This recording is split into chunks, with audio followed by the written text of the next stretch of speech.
Magandang araw po, ito po ang DTI printer ng 888 Bacolod. So ayan, ito po yung printer head area.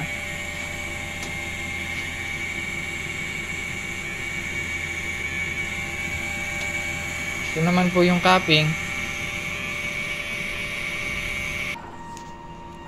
Head clean.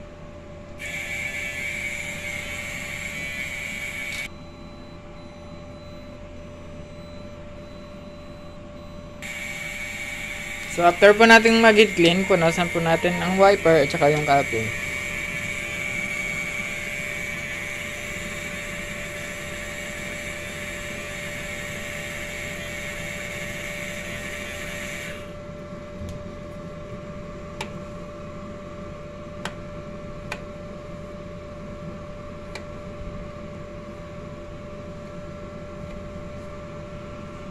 Yan.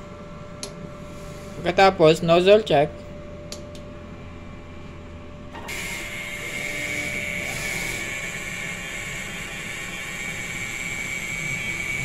Ayan naman po ang output ng aking nozzle check. Ito po yung sa wipe. Sa MYK. Ito naman po yung ink tank area ko.